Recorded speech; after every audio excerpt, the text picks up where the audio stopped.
Buenas noches, doctor y compañeros todos. En el presente video trataré de dar respuesta a las interrogantes planteadas en clase. La número 1 es: ¿cuál fue el trámite que siguió el caso Keiko Fujimori? Bueno, este caso comienza con la emisión de la disposición de apertura de diligencias preliminares el 8 de marzo del 2016, en la cual se establece un plazo de 60 días para la investigación y para la realización de esa subetapa de diligencias preliminar. La Fiscalía establece una segunda disposición el 20 de mayo del 2016, lo cual se prorroga por 60 días más. Y luego la defensa solicita un control de plazos, en la cual hace conocimiento a ambas partes, tanto al Ministerio Público como a la defensa. Y luego la Fiscalía establece una disposición número 3, en la cual establece el caso como un delito de crimen organizado, lo cual de criminalidad organizada, lo cual es sumamente diferente a lo que está dispuesto en la disposición número 1. Bueno, siguiendo, la pregunta número 2 es: ¿cuál es la posición de la defensa técnica y cuáles eran los argumentos que tenía esta para sustentar su posición? Bueno, la defensa alega y establece en sí que el tiempo estimado, el tiempo que ha transcurrido para el Ministerio Público, es decir, para la Fiscalía, ha sido suficiente e incluso excesivo, porque solamente se ha debido que investigar dos temas en sí, que ha sido el caso Cócteles y el planteamiento que tenía la relación con el Instituto Liberty. ¿Por qué con el caso Cócteles? Porque se establece que hubo una no fiscalización en ese tipo de eventos, y con el caso Liberty en sí. La número 3 es: ¿cuál es la posición de la Fiscalía y cuáles eran los argumentos que sustentaban su argumentación? Bueno, la Fiscalía ha sido muy extensa, ya que determina en sí determina unas ciertas compilaciones, en la cual establece que y declara en sí que en las diligencias es muy extensa, porque aún hay diligencias por realizar, que esas serían necesarias para recabar información acerca de los cócteles fujimoristas y acerca del trámite de cooperación judicial con Liberty Institute. A la vez, este establece que esta es una audiencia de control de plazo, y en esta habla en sí, mejor dicho, se guía acerca de una disposición de la Sala Penal de Apelaciones, resolución número 6 del 23 de octubre del 2017, lo cual establece, o lo cual dice: los jueces superiores disponen que el plazo, o mejor dicho, este delito, este caso habla sobre crimen organizado, de criminalidad organizada, porque hay aportaciones en una campaña de los cuales no han sido declaradas en el momento.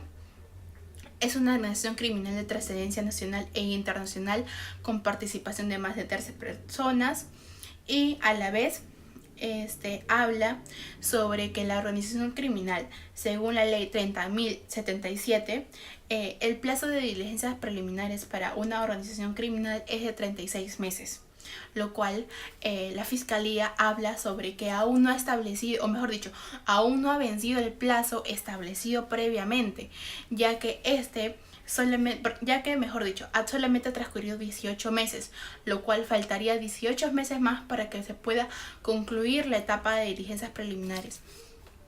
En lo cual también el fiscal habla sobre cuándo se daría el inicio de estas diligencias preliminares, y establece que sería el 8 de marzo del 2016, dada que esta fue la primera disposición, la primera planteamiento para que el caso pueda iniciar. Es decir, desde el 8 de marzo del 2016, 36 meses más, ahí recién hubiera terminado y hubiera concluido la etapa de diligencias preliminares.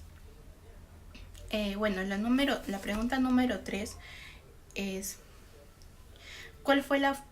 disculpe, la pregunta número 4 es, si usted fuera juez, si yo fuera jueza de investigación preparatoria, ¿qué hubiera resuelto y por qué? ¿Y cuáles serían mis fundamentos? Bueno, en mi caso, si yo hubiera sido jueza de investigación, en esa etapa, mejor dicho, yo sí hubiera dado por concluida la etapa de investigación preliminar, ya que lo noto muy extensiva y a la vez innecesaria quizás, porque solamente se ha debido que investigar. Incluso la jueza en un momento menciona que solamente la etapa de diligencias preliminares son para investigar los hechos preestablecidos. Es decir, en este caso sería el caso Cócteles y la relación que se tiene con el Instituto Liberty. Es decir, en mi caso, bueno, yo daría por concluida la etapa de diligencias preparatorias, la etapa de diligencia preliminar, ya que para mí es muy extenso el plazo que se ha establecido en este caso. La pregunta número 5 es, ¿qué es tutela de derechos y cuáles son sus requisitos de su procedencia y qué derechos protege? Bueno, la tutela de derechos es una nueva institución jurídica regulada por el Código Procesal Penal. En esta establece que es un mecanismo procesal para que esta pueda ser utilizada como una herramienta por parte tanto de los defensores públicos y privados, y para que esto no se pueda resquebrajar en el caso del Ministerio Público. Bueno, los derechos que son objeto de tutela es el artículo 71 del Código Procesal Penal. El imputado puede hacer valer por sí mismo o a través de su abogado defensor los derechos que la Constitución y las leyes les conceden. A la vez, los jueces o fiscales o la Policía Nacional deben hacer saber que el imputado de manera inmediata tiene derecho a conocer los cargos formulados en su contra. En caso de su retención, se tiene que expresar la causa o el motivo de dicha medida. Designar a la persona o institución a la que se debe comunicarse de su detención y que dicha comunicación sea de forma inmediata. Ser asistido desde los actos iniciales de investigación por un abogado defensor. Abstenerse a declarar y, si se acepta hacerlo, a que su abogado defensor esté presente en su declaración y en todas las diligencias en que se requiera su presencia, y que no se emplee en su contra medios coactivos, intimidatorios o contrarios a su dignidad, ni a ser sometidos por técnicas o métodos que induzcan o alteren su libre voluntad o sufrir alguna restricción no autorizada ni permitida por la ley.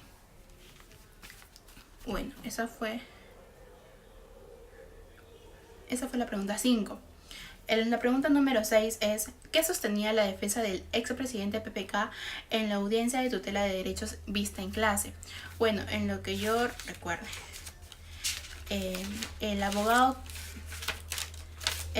de PPK, el abogado Nakazaki, aplica en sí el artículo 61.4, lo cual establece y dice, ¿no?, que cuando el implicado considera que se vulnere sus derechos, que se vulnere en sí su tutela de derechos, o ha cumplido con las disposiciones, puede acceder al juez de investigación preparatoria para que éste subsane o de la omisión y proteja a lo que corresponde, y tiene que resolver de inmediato. Es decir, que si una persona, si en este caso PPK consideraría que sus derechos han sido vulnerados, hubiera acudido al juez de investigación preparatoria para que éste pueda resolver de inmediato estos defectos. Y se establecía esto, ¿no? Y a la vez habla sobre el artículo 74, que salvaguarda todos nuestros derechos y garantiza de modo todos aquellos derechos fundamentales de la persona. La pregunta 7 es, si usted fuera juez de investigación preparatoria, ¿qué resolvería en la tutela planteada por el expresidente? Bueno, yo en sí, por parte de, si yo hubiera sido la jueza, hubiera declarado infundada el recurso de apelación. En sí sería porque para alcanzar en sí la inmunidad de la persona del delito cometerse sería de función y no de omisión, sino de como función. Es decir que, o sea, el presidente en sí no ha cometido un delito en contra de sus funciones y ha sido muy aparte de lo que él hubiera el delito de lavado de activos. Es muy diferente a lo que él se le dispone en sí, ¿no? Y a la vez habla sobre un control de plazos.